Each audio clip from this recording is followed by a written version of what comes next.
जेव्हा आपल्या समोर आले ना तेव्हा तेव्हा सगळं वाईट घडलं। सगळं लक्षात येऊन सुद्धा आपण दुर्लक्ष करत राहिलो प्रिन्स। लोगो बनवताना लॅपटॉपवर दिसणारं त्रिशूळ, मंदिरात माझ्या साडीला लागलेली आग, शिवाच्या घरात दिसलेला साप आणि तो बैल, घरात त्या देवीची आणि बैलाची उमटलेली पावलं, शिवाच्या घरातून थेट जंगलात फेकला गेलो होतो मी, आणि मी घरात मूर्खात मूर्खात निघालो प्रिन्स। आपण सोडणार नाही मी त्यांना, जीव घेईन मी त्या दोघांचा। आत्ताच्या आत्ता फोन लावून मी त्या दोघांना इथे बोलवते। चेटकोबा, त्या दोघांना तुझ्या पायाशी आणून टाकते, एका घावात त्यांचा मुंडका छाटते आणि त्याचं वाण तुला देते। ए थांब, बस उसाला आवर घाल, जास्त फडफडू नकोस, बिचशील। का काय झालं चिटकोबा? तुला कष्ट घ्यायची गरज नाही, त्यांना मीच मारणार आहे। त्यांचं मरण माझ्या हातून लिहिलंय असं समज। आणि हे तू कसं करणार आहेस चिटकोबा? कसं? थांब दाखवतो।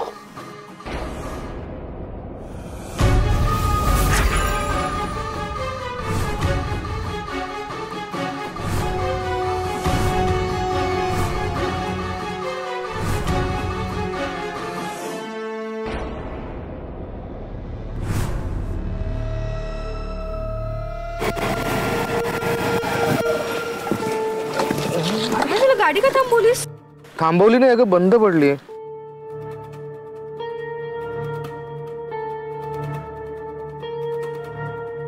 काय झालं हिला?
शक्ती,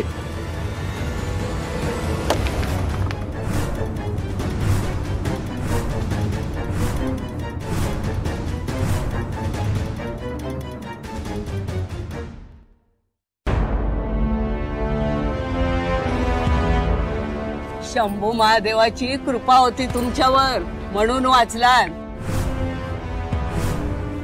अख्ख्या उंबर गावात जितकी घरं आहेत ना त्याच्या कितीतरी पटीनं नारळाची झाडं आहेत,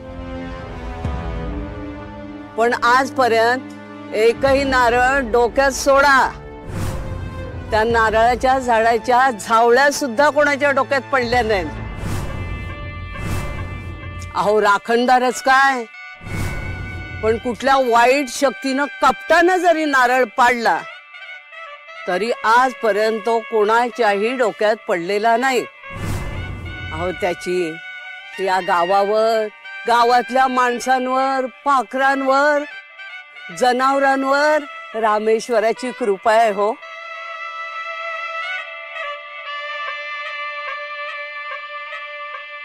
हा उठा उठा उठा, सुखाने संसार करा, हा आनंदात राहा। येते हा, चला। आजी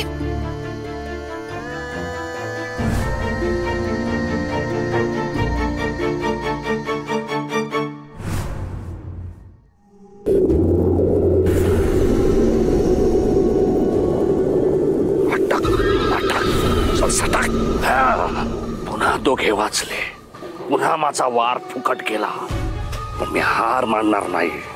तुमच्यावर महादेवाची कृपा असो, नाहीतर त्या आदिशक्तीची मी तुम्हा दोघांना संपवणारच.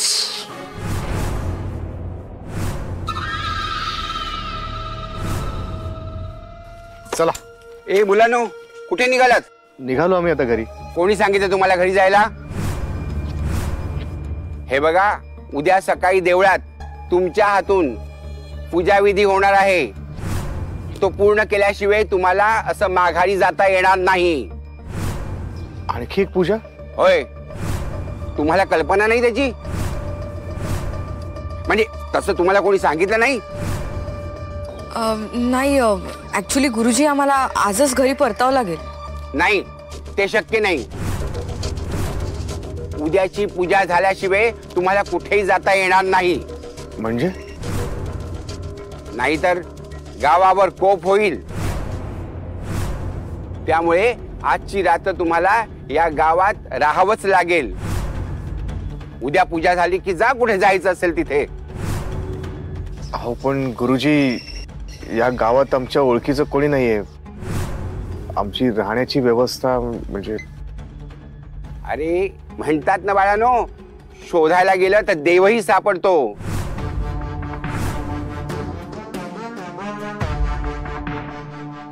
हे काय साहित्य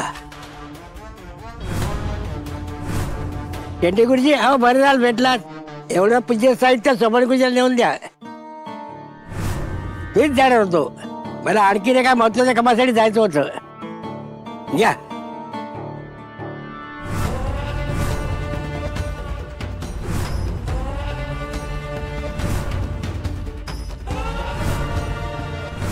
टेंटे गुरुजी, अहो काय होते तुमचा हात का सरसरतोय? नाही नाही, तसं काही नाही.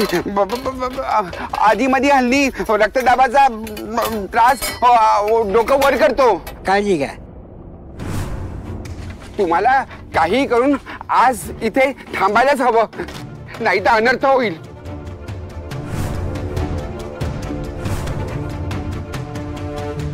शिवा, काय करायचं आता? देवाचं कार्य आहे आणि उगाच आपल्यामुळे गावावर कोप नको व्हायला. तुला ऑफिसला जायचं असेल ना, मी एक काम करतो, तुला बसमध्ये बसून देतो, तू घरी जा. मी पूजा वगैरे आटपून येतो उद्या. नाही. आणि तुला इथे असं एकट्याला सोडून मी घरी जाईन असं वाटतं का तुला? बरं ठीक आहे, मग घरी तर कळवावं लागेल ना. हो, नाहीतर मागच्या वेळेसारखं व्हायचं. आपण रिसॉर्टला अडकलो होतो ना, तेव्हा सगळेजण खूप टेन्शन मध्ये आले होते रे. यावेळी तसं नको व्हायला. हो. चल. हा. आधी आपल्याला राहायचं जागा शोधावी लागेल.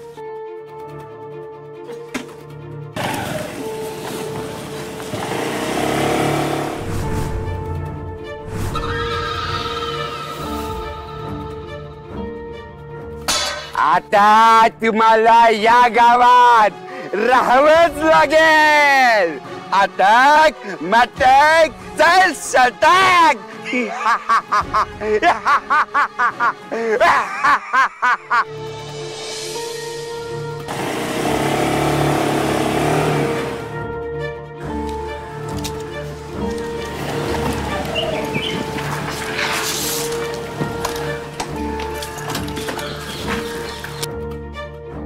दादा. हा बोला. इथे गावामध्ये कुठे काही राहायची वगैरे व्यवस्था होऊ शकते काय? एक लॉज होता, पण तो गेल्याच महिन्यात बंद झाला. नाही नाही, लॉज वगैरे नकोय, दुसरा काही ऑप्शन असेल तर बघा ना. दादा, तुम्ही तेच ना जे रामेश्वराच्या मंदिरात आज अभिषेक करत होते? हो. तुमच्या राहण्याचा प्रश्न सुटला बघा. इथे पुढच्याच गल्लीत मोडक नानी म्हणून राहतात. ते रामेश्वराच्या दर्शनासाठी आलेल्या भक्तांना राहण्यासाठी जागा देतात. तुम्ही त्यांना एकदा भेटा. आणि खरं तर ते फक्त फॅमिलीसाठीच राहायला जागा देतात. एकट्याच राहतात बिचाऱ्या. तुम्ही त्यांच्या हातात 5-50 रुपये टेकवा, तुम्हाला ते आसरा देतील. बर बर, थँक्यू. कसं जायचं त्यांच्याकडे? इथून सरळ जावा. पुढे गेल्यावरती तुम्हाला कोणी सांगेल. बर, थँक्यू दादा. जय शंभू. जय शंभू.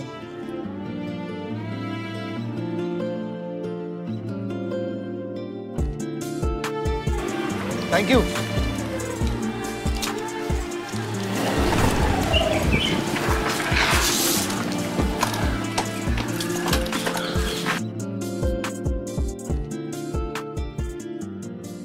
मी अम्माला नंतर कॉल करते आणि भद्रा मॅमला कॉल करून कळवते.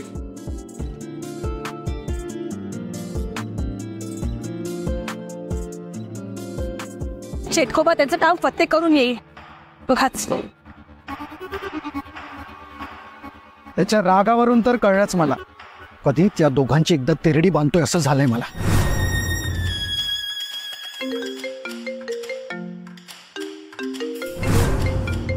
शक्ती ही का फोन करते? उचल उचल आणि स्पीकरवर ठेव. हा बोल शक्ती.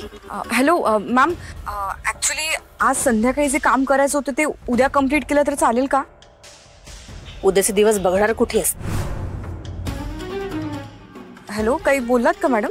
शक्ती, अगं ती भद्रा दुसऱ्या कोणाशी तरी बोलत होती. मला सांग, तू आज येतेस का? नाही. काही हरकत नाही, उद्या ये. बरं मला सांग, तुम्ही दोघे कुठे आहात? आम्ही ते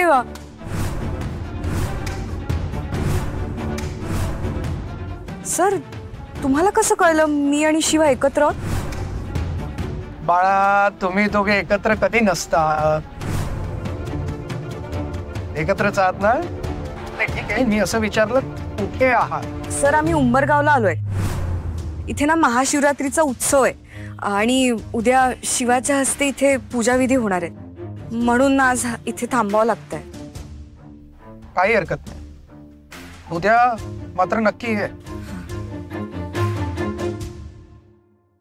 मात्र तुला कळत नाही ना कोणाशी काय बोलायचं? फोनवर बोलायची काय गरज होती? तिने ऐकलं असतं तर? ऐकलं असतं. तसे तिचं आणि शिवाचं मरण जवळच आले. तरी पण आपण काळजी घेतली पाहिजे. हा ठीक आहे. एकदा का शिवा आणि शक्ती संपले की तो चेटकोबा त्या आदिशक्तीलाही मार्गाला लावेल. आणि एकदा आदिशक्ती संपली की मला माझ्या बिझनेसवर कॉन्सन्ट्रेट करता येईल. आपण आपलं साम्राज्य पुढे वाढवायचं आहे ना. आणि इतकी वर्ष मी मुख्यमंत्री होण्याचं स्वप्न माझं, तेही मला पूर्ण करायचं आहे ग. चेटकोबाच्या कृपेने सगळं ठीक होईल.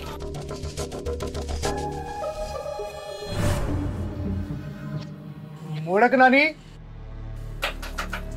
मोडक नानी. कोण आहे? कोण तुम्ही? आजी, आम्हाला ना नानी. नानी म्हणायचं मला. इथे सगळे नानीच म्हणतात.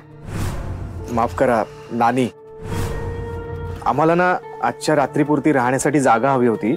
नाही या, ही काय धर्मशाळा वाटली तुम्हाला? चला निघा. अहो पण निघा.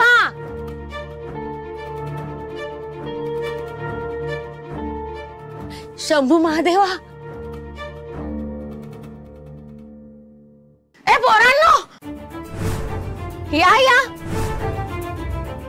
अरे या या. तुम्हाला थांबायचं आहे ना माझ्याकडे? या या पोरांनो, या या. चला चला.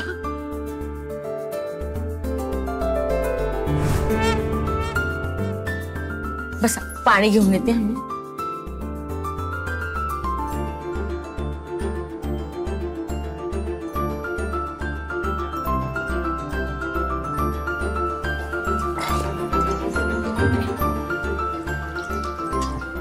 कुठून आलात तुम्ही? आम्ही मी पण काय विचारते तुम्हाला. जिथून आलात ना तिथून मोक्ष मिळतो आणि मी खुळ्यासारखं तुम्हाला विचारत बसले. धन्य झाले मी खरं तर. अहो नानी, काय करताय तुम्ही? पाया का पडताय आमच्या? ते असंच. दमला असाल तुम्ही. मी गरम गरम पिठलं भाकरी करते हा तुमच्यासाठी. नाही नाही नानी, आहो नको. कशाला तुम्ही उगाच दगदग करताय? नकोय आम्हाला. अहो तुम्ही नका काळजी करू, तुम्ही आराम करा. जेवणाचं वगैरे आम्ही बघू. आम्ही तुमचं घर आणि घराच्या आजूबाजूचा थोडा परिसर बघून घेतो. ठीक आहे, मी म्हणाल तसं.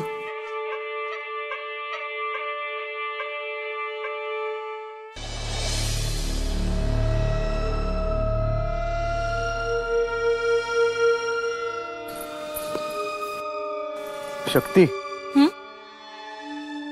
तुझ्या काही लक्षात आलं का? काय? आधी आजीने आपल्याला घरात राहायला जागा द्यायला नकार दिला. मग आपण जायला लागलो तर आपल्याला हाताला धरून आत घेऊन आल्या, पाया पडल्या आपल्या. हेच मला जरा वेगळं वाटतंय. हो, वेगळं तर आहे, पण असू दे. शिवा, आज ना आपण चुलीवर जेवण बनवूया. अरे वा, चालेल ना. हा, आणि मोडक नानींनाही जेवायला वाढू. त्यांनाही जरा चेंज आणि आराम मिळेल. एकदम बरोबर बोलतेस तू. उगाच आपल्यामुळे त्यांना त्रास नको. हो ना, एकट्याच राहतात. त्यांचं कुटुंब त्यांच्यासोबत नाही राहत वाटतं.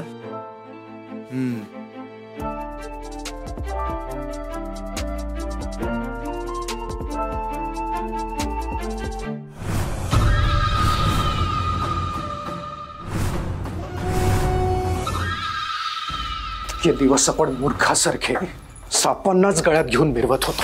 हो ना, त्या आदिशक्तीने चेटकोबाला आपल्याशी बोलूच दिलं नाही. नाहीतर त्या शिवा आणि शक्तीचा काटा कधीच काढला असता मी.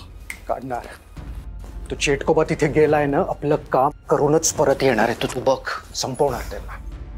होय, आता चेटकोबाची ताकद वाढली. त्यामुळे त्या आदिशक्तीने किती प्रयत्न केला ना, तरी ती चेटकोबावर मात करूच शकणार नाही. शिवा आणि शक्ती आता संपणार. नाना, सरकार ताई साहेब, तुम्ही इथे? अहो, शिवा उमरगावला गेलाय रामेश्वराच्या पालखी सोहळ्याला, म्हणून आपल्या गाड्या धुवायला मी आलो. अच्छा, झालं काम? गाड्या धुवून झाल्या? हो हो सरकार, तुम्हासनी निरोप द्यायला आलो होतो. शिवा आज कामावर येणार नाही, त्याचा फोन आला होता मगाशी. तो तिकडच राहणार आहे. माहिती आम्हाला. माहिती? तुम्हासनी बी फोन केला होता का? आता माहित कसं नसणार? माहितच असणार ना मला. आता तो महादेवाचा एवढा मोठा भक्त आहे, त्यात महाशिवरात्री, मग त्याच्या पायाला थारा असणार आहे का? मग आता उंबरगावला गेलाय म्हटल्यानंतर तो राहूनच येणार, माहितीये. कधीच परत येणार नाही आता तुझा लाडका शिवा. असं होय. सरकार, वहिनी साहेब, एक बातमी द्यायची होती तुम्हाला. औंदा शिवाचं लगीन करायचा विचार आहे मनात माझ्या.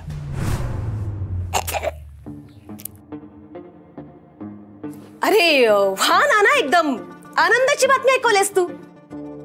पण एक सांगू का, सून एकदम भारी शोधलेत तुम्ही. शिवा आणि शक्तीची जोडी एकदम खुलून दिसेल बघा. वहिनी साहेब, तुम्हाला बी कळलं? मला कशाला? अख्ख्या पंचक्रोशीत फेमस आहे त्यांची लव्ह स्टोरी. काय आता फटाफट तयारी लागा लग्नाच्या. काय होय जी? नाही, पण शक्तीच्या घरचे तयार आहेत ना? त्यांच्या कानावर अजून टाकलं नाही म्या, पण त्यांची ना नसल या लग्नाला. अच्छा. अहो शिवा, अम्माने आप्पांचा लय लाडकाय.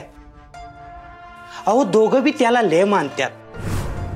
आता तुम्हा दोघांचा त्यांना आशीर्वाद मिळाला बर बर की हे मंगल कार्य कसं पार पडतंय बघा.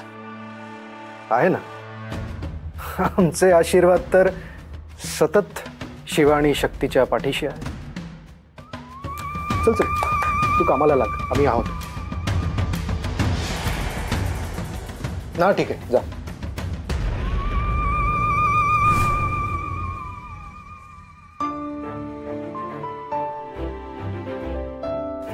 शिवा, आपलं लग्न झाल्यानंतर आपण असेच बाजारात भाजी घ्यायला जात जाऊ ना? मग बाजाराचा सगळा भार काय मी तुझ्यावर नाही टाकणार. आणि फक्त बाजारच नाही, घरातल्या सगळ्या कामांमध्ये मदत करणार तुला. स्वयंपाकात पण? अम्मा, भात भाजी डाळ सगळं बनवता येतं मला. नाही, ते माहितीये मला, पण चपात्यांचं काय रे? बिचारा कधीच तुझ्या हातून गोल बनत नाही. हा, मग तू पीठ मळून दे, मी लाटून देईन.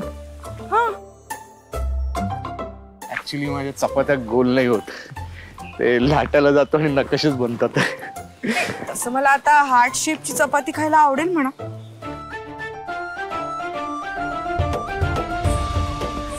पण घरातली बाकीची सगळी कामं येतात मला. आता बघू ना लग्नानंतर तू कुठली कुठली कामं स्वतः करतो ते.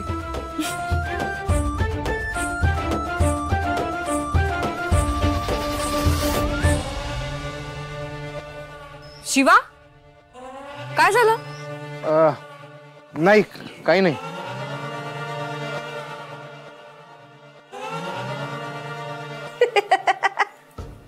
आशीर्वाद राहू दे म्हणे. अरे हाड, तुझ्या लेकाच्या आणि होणाऱ्या सुनेच्या लग्नाची नाही, तिरडीची तयारी कर थिरड्या.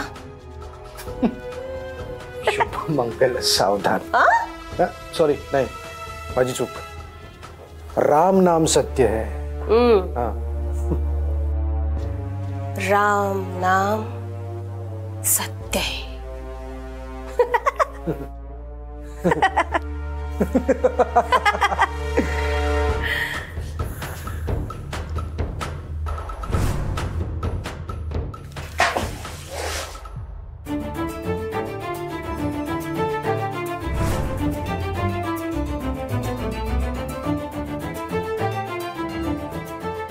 काय मग इडली सांबार मजा येते ना? अरे सॉरी सॉरी, परत नाही म्हणणार इडली सांबार. मी बोलले आहे का असं? म्हणजे आता तुझं मला इडली सांबार म्हणणं आवडतंय मला. खरंच? बर मग इडली सांबार मजा येते ना? हो खूप मज्जा येते. शिवा मला काय वाटतं आपण पण ना गावात असं एक छोटंसं घर घेऊयात. त्यात तू मी अम्मा अप्पा नाना आपण सगळे गुण्या गोविंदाने राहूयात. इवन श्रद्धा नंदू वस्त्रा त्या सगळ्यांना इकडे शिफ्ट व्हायला सांगू. अरे वा, आयडिया भारी आहे. विचार करायला काय हरकत नाही. हो ना, शहरापासून दूर, दगदग नाही, पोल्युशन नाही, मस्त नारळाच्या बागा लावू आणि शेती करू. पण शिवा तुझे प्रिन्स सर आणि भद्रावती मॅडम नाही होणार ना इकडे शिफ्ट? अरे हा मी विचारच नाही केला. नाही या सरकार आणि वैनी साहेबांना सोडून गावाकडे शिफ्ट नाही होत आहे. अगं त्यांचे उपकार आहेत माझ्यावर. आज जे काही आहे ना मी अगदी जिवंतपणे ते सरकार आणि वैनी साहेबांमुळे. त्यांना सोडून गावाकडे शिफ्ट होण्याचा प्लॅन नाही करता येणार. अरे माझे सरकार आणि वैनी. हो पुरे पुरे तुझं सरकार पुराण पुरे कर आता.